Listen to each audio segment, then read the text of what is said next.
Shalom, holy initiates and holy adepts. In this video, I'm going to teach on the arcane construct of duality as it exists throughout the ancient Hebrew Holy Scriptures.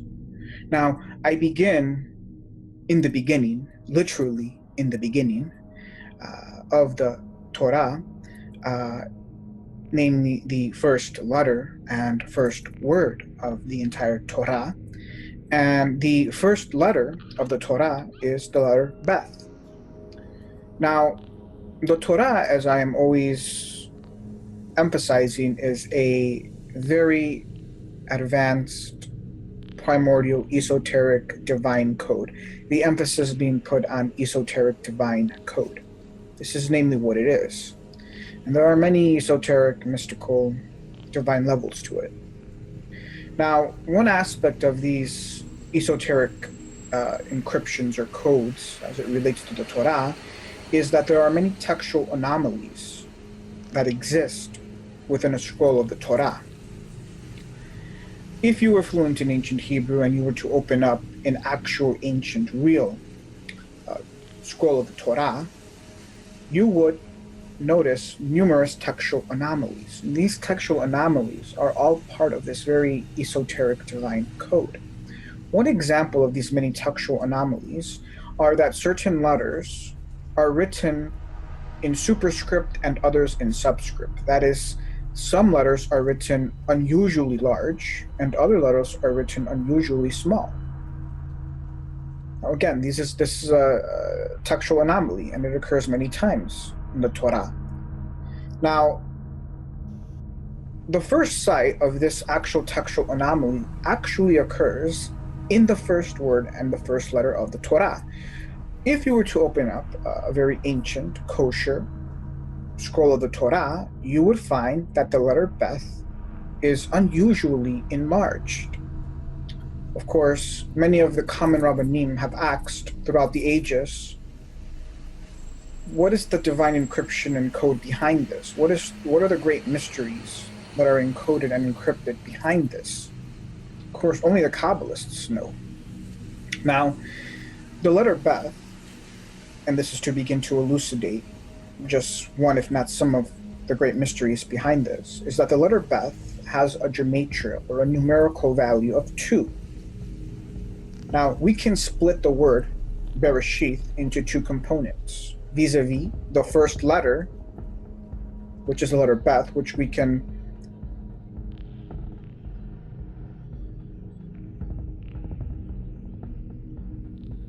view as the number 2, and then the rest of the word, which is Reshith, which means beginning.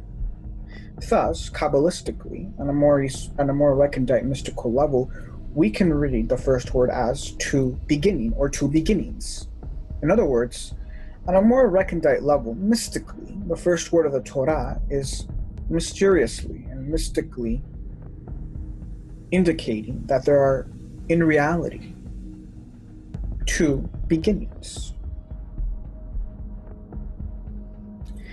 That is, there is a concealed beginning and a revealed beginning, letting us know that this first parasha of the Torah that we are about to read has principally 2 levels to it, an exoteric level and an esoteric level. And within each of these 2 principal levels, there are sub-levels. So, the letter Beth then can signify signifies a revealed beginning. We may then say that the letter Aleph signifies a concealed beginning. This was one of the great mysteries that many of the ancient Rabbanim brought up. Why is it that the Torah begins with the letter Beth, which is the second letter of the Aleph Beth, and not the first letter? This is a huge, great, profound mystery, from which branch out other numerous profound mysteries. Now, as I've already explained, one of these great mysteries has to do with the number of beginnings. Now, the vast majority of Christians and Jews, in their limited understanding, read this first parsha as if there was only one and only one beginning.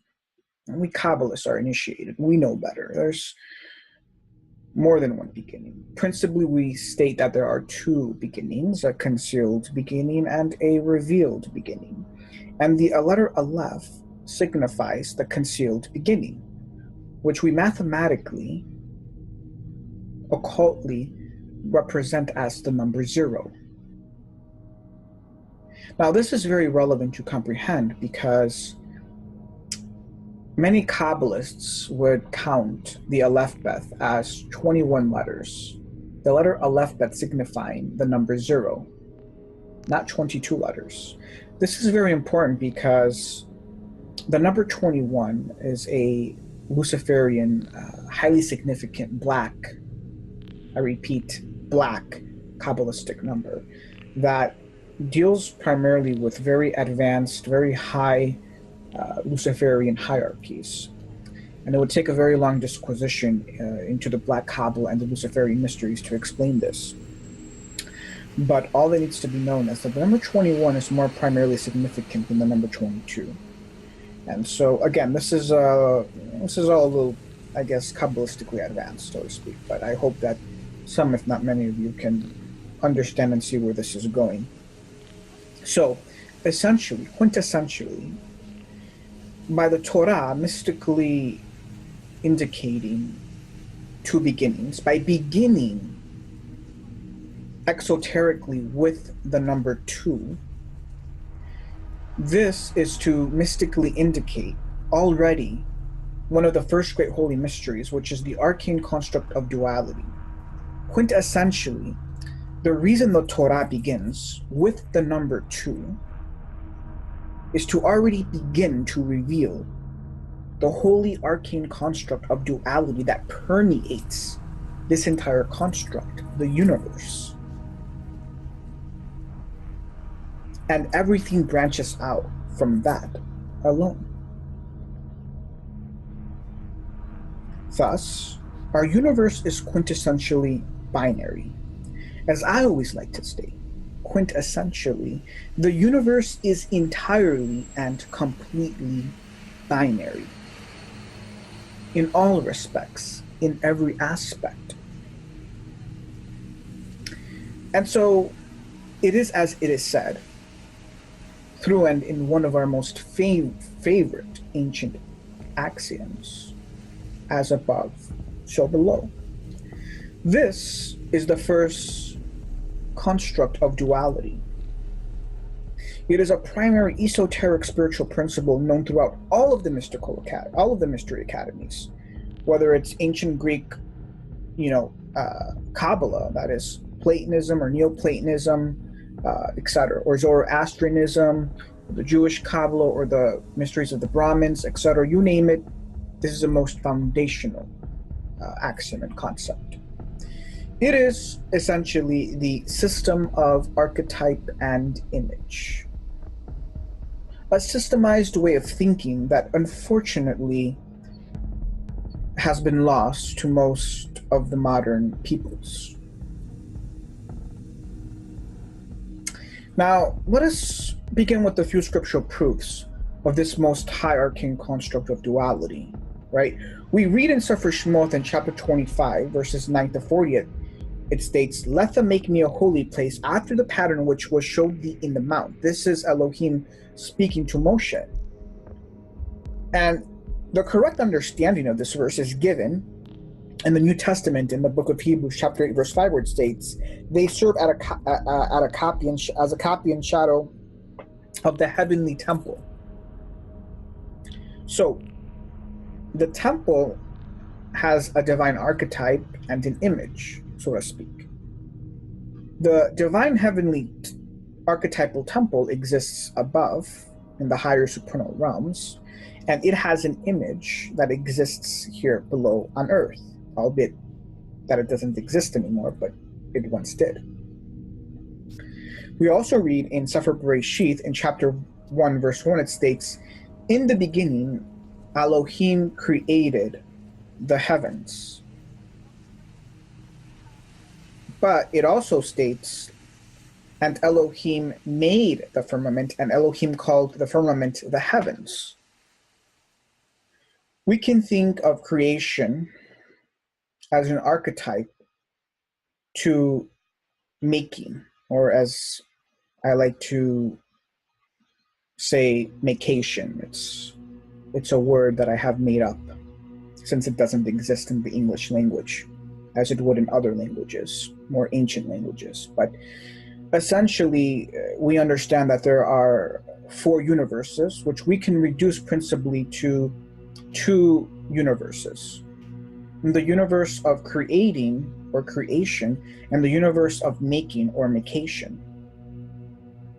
And the universe of creation, which is Bria, is the archetype for the universe below it, which is the universe of Asiya. Now, the best way to translate these 2 ancient Hebrew words would be Bria is creation, Asiya is makeation. So there are 2 heavens, essentially. One is an archetype, the other is the image. The heavens that most people know, see, and understand is simply an image. They have no conception, no understanding that there is a higher heavens. That is the archetype to the heavens as they know and understand. Now, in quintessentially, holistic existence is binary or dualistic, right? We should now begin to understand that Earth, we can say, is an image of heaven. Man is an image of Elohim. The holy earthly temple is an image of the heavenly temple. Everything below is an image of its supernal archetype above. Even our own holistic spiritual existence is dualistic principally. Our spiritual nature principally has 2 aspects. Its image below, which is our spirit which is enclosed in our body, and its archetypal seal, which exists above in the heavens. You can think of this as a man playing a video game through controlling an image of himself on the video screen. This is the correct way of how to think about our existence, believe it or not. And there are many mysteries behind this, which I do not have the time to go into in this video. Now, the second construct is that of good and evil. That is, there are 2 trees in the Garden of Eden, which signify a principal duality vis-a-vis life and death. This is why we read in the Torah that Ha-Elohim tells his holy chosen people, the most superior people of all peoples, he tells them, I designate, I set before thee 2 paths, life and death. You choose.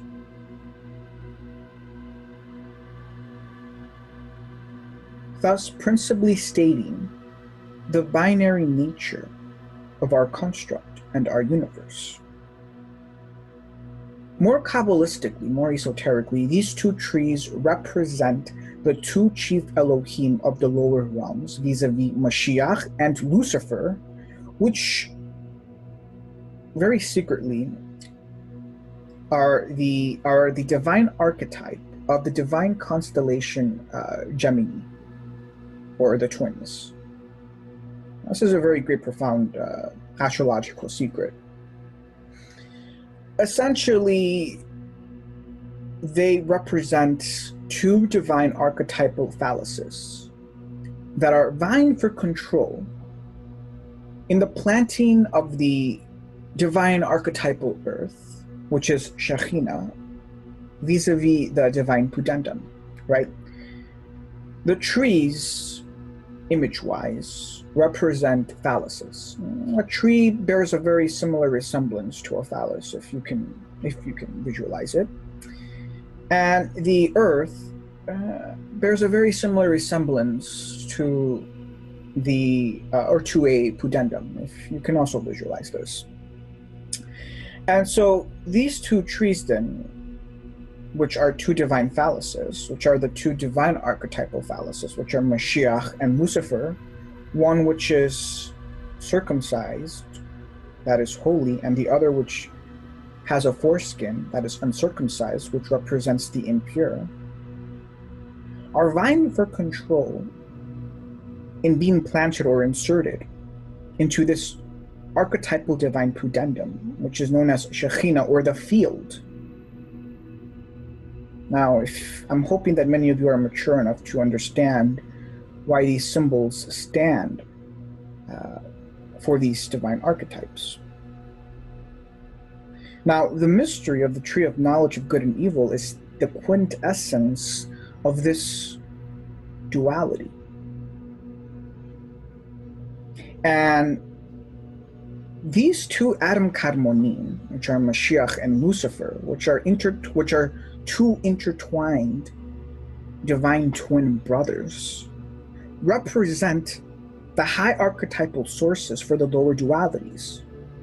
In the lower realms, these two chief Elohim represent the dualistic archetype of all the lower dualities, which are imaging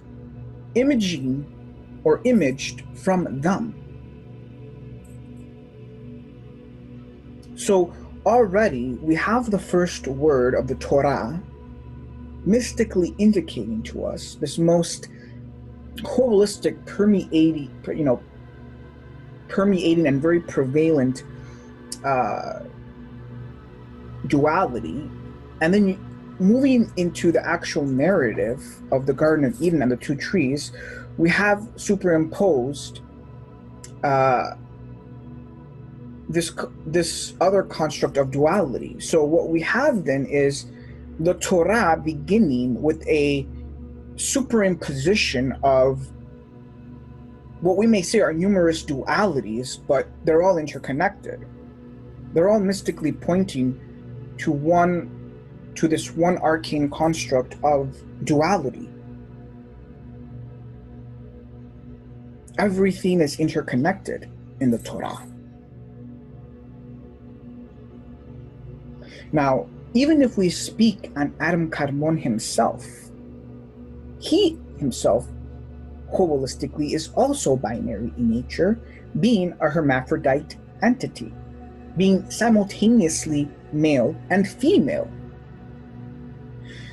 Now, a great mystery behind all of this, as we interconnect this entire first narrative of the Torah, is that we may state on one very esoteric Kabbalistic level that the tree of life represents Wa, which are the last two letters of the Tetragrammaton,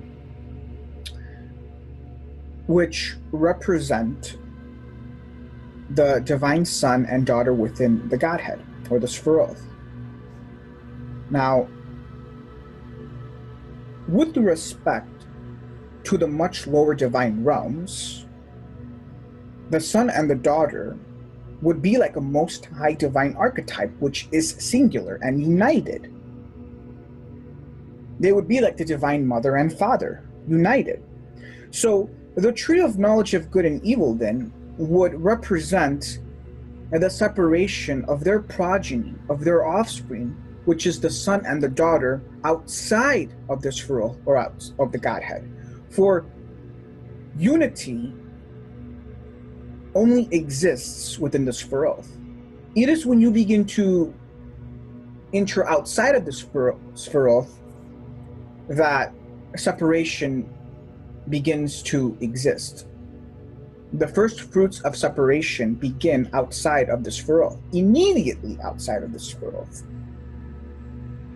So the tree of knowledge of good and evil, very Kabbalistically, very mystically, represent the first fruits of divine separation within the divine, so to speak. And these first fruits of divine archetypal evil are found in the tree of knowledge, which represents the first fruits of separation within the divine. This is where this arcane construct of duality begins to take formation. This is the great mystery of the tree of knowledge and good and evil.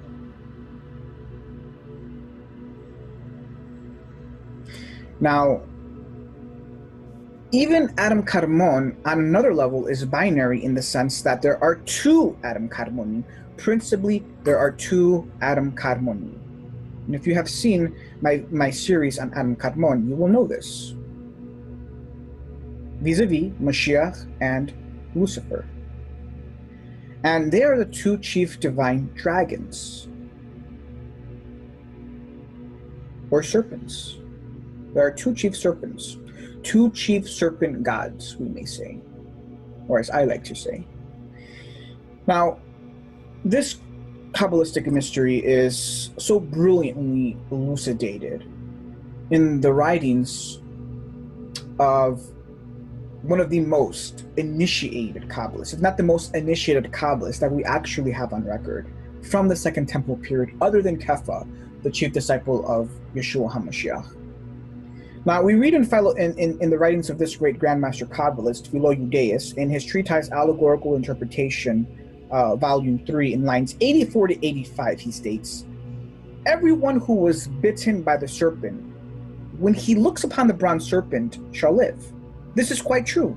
For if the mind, when bitten by pleasure, the serpent of Hawa, shall have succeeded in beholding in soul the beauty of self-mastery, the serpent of Moshe, and through beholding this, behold El himself, and lives. Now this is very, very, very mystical indeed. Truly think about this. It was a serpent that bit many of the Israelites in the wilderness. And yet the antidote for this was a serpent himself. Very strange indeed. I might add, most mystical. The serpent is the antidote to the bite of the serpent.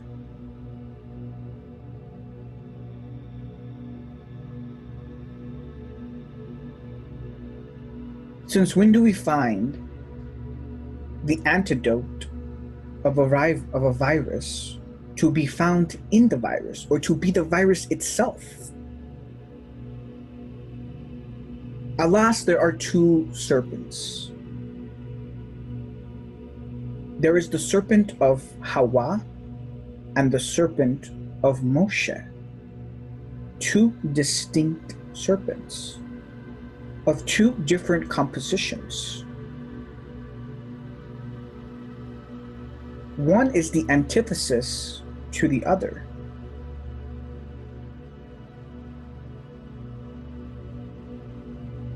The serpent of Hawa Kabbalistically represents Lucifer,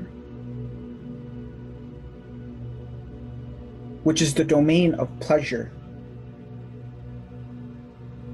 And the serpent of Moshe Kabbalistically represents Mashiach, which is the domain of self-mastery. Self-mastery is the antithesis to pleasure. More spiritually said, pleasure is carnality, and self-mastery is spirituality, and they are inversely proportional to each other.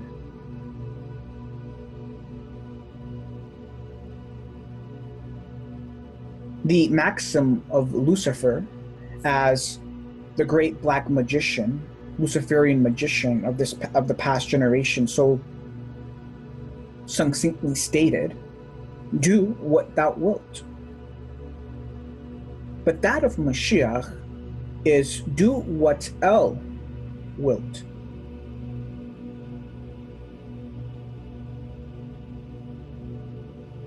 It is not about thyself, but about thy heavenly Father and Mother. It is their will that should concern you, and not thine own. Now, we find proof of this in a later Kabbalistic book, that of Esther. It's one of my most favorite Kabbalistic books in the Bible, where you read in the Superior Septuagint, in a passage that can only be found in the Septuagint, since the more modern Hebrew Masoretic text has been corrupted and perverted and parts of it lost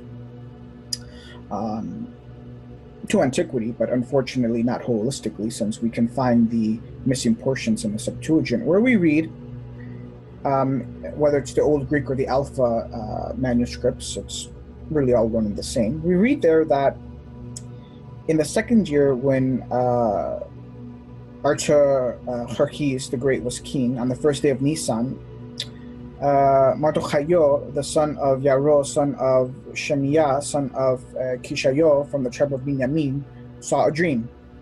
Now, he was a Jewish man dwelling in the city of Shusha, a great man serving in the court of the king. Now, he was of the group of exiles which Nabuchodonosor, king of Babel, took captive from Jerusalem with Yechoniah and the king of Yehuda. And this was his dream. Look, shouts and confusion, thunder and earthquake, chaos upon the earth. Look, two great dragons came forward, both ready to fight, and a great noise arose from them. And at their sound, every nation prepared for war to fight against a nation of righteous people. Now here, this nation of righteous people can only mean the only one nation that counts, the most holy and superior nation, which is our nation, that of Israel. And of course, the references here are to the last generation, the apocalypse, as we read in the book of the Apocalypse, or Revelations, as some would state. So here, telastically, as he will explain later on in the text, these two dragons signify, as I have said before, the two chief Elohim of the lower realms, which are Mashiach and Lucifer. Now, the word dragon is synonymous with serpent. So, there you have it. Now we move on to the two lots, discoursing on the same book. Speaking on Yom Kippurim, this, which is considered the holiest feast of all of our holy feasts. Now, unfortunately, it is known by many Jews and Christians as Yom Kippur, but that's not how it's called in the ancient Hebrew scriptures. It's actually explicitly referred to as Yom Kippurim in the plural, not the singular. This is very relevant. This tells us that it is the Day of Atonement, plural, not the Day of Atonement, singular. Because there are two chief atonements taking place, vis-a-vis Azael and Adonai. Azael, Kabbalistically should be known, represents Lucifer, and Adonai, Kabbalistically refers to Mashiach. Now, very, very interesting. One of my very favorite verses in the ancient, true ancient Bible, as is unfortunately not fully known by many modern Jews, is found in the Septuagint in Sefer Esther in chapter 10, verses 7 to 9. Another example of verses that have been lost to the modern Masoretic text. Now there it reads, "For this reason he made two lots, one for the people of Elohim, and one for all the Goyim.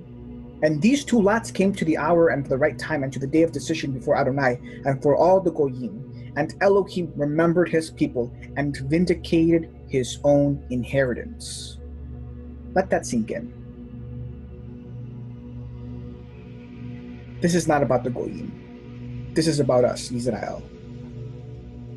His inheritance and our vindication before all of the Goyim.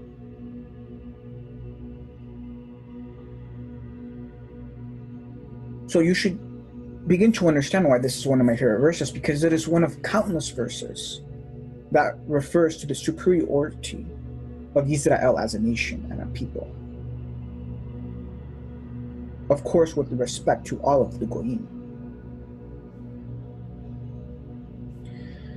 Now, I shall discourse a bit on the Holy Serpentine Elohim, as I have been talking about quite extensively up to this point. As I stated before, there are two chief dragons or serpents, which are hermaphrodites, which are simultaneously male and female. Now, we read in Sefer Shmoth, in chapter 21, verse 9, the literal translation of their underlying Hebrew, which I have displayed here, is, and Moshe made a bronze serpent. Now that's level 1 translation. As you know, there are at least 7 levels of translation to the Hebrew text. We're not concerned with literal translations. Much of my videos, we are concerned with the more recondite, more esoteric, telistic translations or interpretations. Now, the Hebrew word there, the last Hebrew word that you will see there is the Hebrew word nechosheth, which in Hebrew means bronze. But duly note that that word is spelled almost exactly the same as the word preceding it, which is nechash, which signifies serpent. The only difference being in the suffix, which is the letter tau, which in Hebrew is a feminine suffix, making when it is affixed to the end of a word, it makes the word feminine. So every word has also at least 7 levels to it, 7 meanings to it. On one level, yes, nechosheth may mean bronze, but on another level, it may also signify a female serpent. So on a more Kabbalistic level, then, the verse would translate as, and Moshe made a male serpent, female serpent. Yet they are one. What we have is a caduceus, a hermaphrodite caduceus, 2 intertwined serpents. One is male and one is female. This is the construct, this is the composition of these 2 chief serpentine Elohim, vis-a-vis Mashiach and Lucifer. The male serpent represents the divine masculine, and the female serpent represents the divine feminine.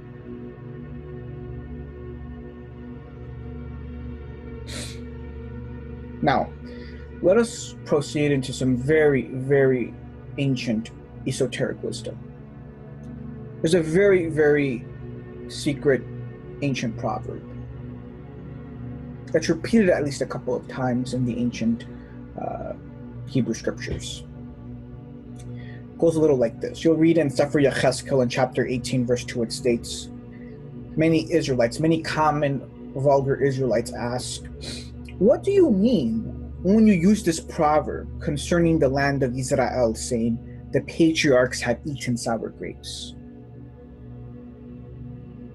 Well, I ask many Christians and many Jews, mostly common Jews and common Christians who are not initiated, please explain to me this most ancient proverb. Can you reveal to me the true nature, the true mystery behind this proverb? It's a secret proverb, really. You either know it or you don't. And unfortunately, most don't. So let me explain it to you. I'm not a true, fully initiated Grandmaster Kabbalist, a true chief magician, explain to you what this proverb is really getting at. You should know. Perhaps you don't. There are 2 divine fruits, 2 ancient divine fruits, archetypal divine fruits. These are the 2 principal fruits of the 2 trees of the Garden of Eden, which quintessentially is the vine or grapes. Now, there are many scriptural proofs for this, and Kabbalistic proofs as well. Now, in my first treatise, I have an entire chapter devoted to unveiling what the true fruit of the Garden of Eden is, with all of the scriptural proofs and Kabbalistic proofs as well. It's all sealed in that chapter in my first treatise. As a result, I will not go into that here because I've already done a chapter like that. I'm not going to do double the work. So if you want to know, if you want it proven, if you really truly want to know some of the great mysteries and secrets behind this, then you can go and get a hold of my first treatise, which I have a video up with a link to purchase it. So, giving you this off the hand, super blunt, direct revelation, which you probably don't deserve, or if you are uninitiated, you do not deserve to know this. You should not know this, but I've had to mention it here for the purpose of a higher disquisition at hand. This forbidden fruit, or these two fruits, are a subset of this arcane construct of duality that permeates our entire universe or construct, right? Regarding the evil aspect, that is the forbidden fruit, we read in Sefer Devarim, in chapter 32, verses 32 to 33, it states, "For their vine is the vine of Sodom, their grapes are grapes of gall, their clusters are bitter, their wine is the poison of dragons." Now, this all mystically alludes to the tree of knowledge of good and evil and its fruit, which was the exclusive domain of the serpent, or the dragon.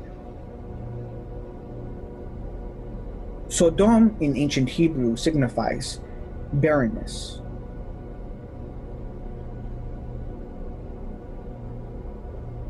Already the verse is already very implicitly, I would even go as far as to say explicitly, telling you that there is another version of these grapes. The very fact that there exists sour grapes, grapes of gall, poisonous grapes, automatically indicates that the opposite exists. These would be the eternal divine grapes of eternal life. Of this, it is most mystically and telestically written in Proverbs chapter 9, verse 5, "Come and drink of the wine that I have mixed."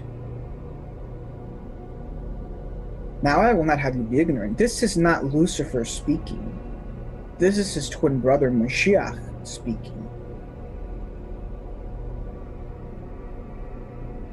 He is speaking of the wine, the divine, eternal wine that is mentioned in our ancient divine oracles in Sefer Tehillim, chapter 144, verse 15, of which it states, "And that wine that makes the hearts of man glad." So in Proverbs chapter 9, verse 5, where it states, "Come and drink of the wine that I have mixed," that is Mashiach speaking, in opposition to that most venerable dragon that told Hawa, "Come, drink of the wine that I have mixed." The grapes of gall, the bitter wine, my poison, the poison of dragons.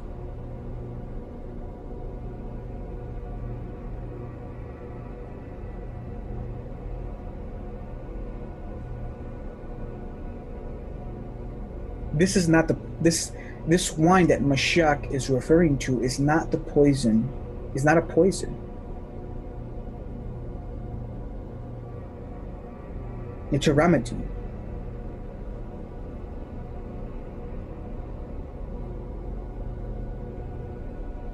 It's a remedy against this poison of Lucifer. And we know this because it was that very, very humble architect of Yehuda, known as Yeshua Bar Yosef, that said before his death, "Come and drink of this wine that I have mixed.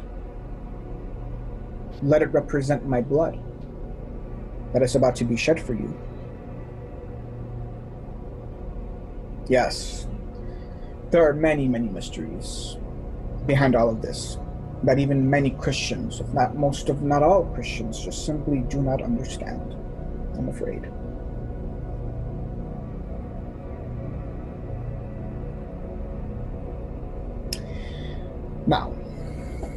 Now here in this slide, I must say, there are many great profound mysteries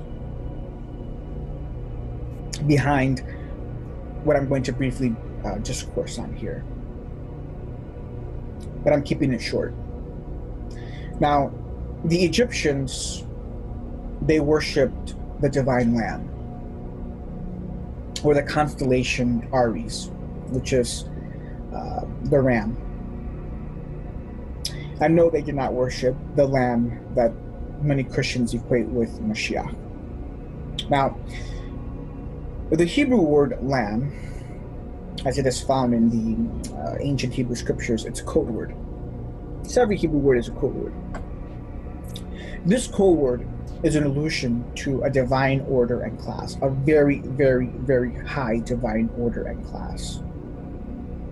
Again, speaking on this arcane construct of duality, this class is binary vis-a-vis good and evil. The head of this order, or at least of the good order, the holy order, which is the order of Melchizedek, is Mashiach. The head of the evil order is Lucifer. The Egyptians worshipped the evil lamb, not the holy lamb. It's a big difference. Now, I want to add that in all of the minor subjects that I have discoursed on in about each slide up to this point, including this slide, there are many, many great profound mysteries behind each of those minor subjects that has been discoursed slide by slide up to this point. In each slide, I only gave a very brief disquisition introducing one or some of these holy mysteries, but they're very extensive and comprehensive in breadth. And so this is a very critical point that I need many of you viewers and listeners to understand. Each minor subject that I have presented or discoursed on can be fully expanded into numerous hours and much more time in explanation and revelation. Okay? And so much so that regarding just this slide alone on these two lambs, it's so comprehensive in nature that the next video that I'm going to be uploading is going to have to do with the great mystery behind the divine lambs, because it's a very, very great, profound mystery. So something that I really need to emphasize. Now, I will just end by stating that the nature of our construct is as such that it is completely illusory in nature. It's a really strong illusion when you really get to the heart of the matter. Everything is binary. That is, everything is black and white. And anything that is perceived as being gray or in between is just an illusion. The apparent complexities and or the ignorance of this perception of gray is all just an illusion. It's a sleight of hand of the divine. And anyone who disagrees with this is simply blind and deceived by his perceptions and by his mind. And he has accepted and bought into the grand illusion of our construct. 2020 divine vision, pun intended, if you can get there, is lucid vision of this entire holistic duality. Pluralities below it are all illusory. As an example, sometimes you can think of there might be a debate between two individuals, right? They're discoursing on an act that they want to commit. Person A states, to me, this is a black matter or a white matter. You know, it's either good, it's either legal or it's illegal. Person B states, well, you know what? I don't really know whether this act, you know, or the matter behind this act is legal or illegal. I think it's kind of gray. I cannot really tell you whether it's legal or illegal. Well, that person has demonstrated his ignorance. That person has demonstrated that he is deceived by his perceptions and by his mind. There is no such thing as gray. Everything is black and white, and if you cannot understand that, then it is because you have bought into this grand illusion. This isn't real. This construct isn't real. It's just all an illusion. It's a video game that we're in. It's a simulation, so to speak. The construct was designed for people to be sucked into it, to be deceived by it. That is everything that the Torah is getting at. The purpose of the Holy Saint, of the Divine Initiate and Adept, is to transcend the very nature of our construct. Please understand this. Shalom.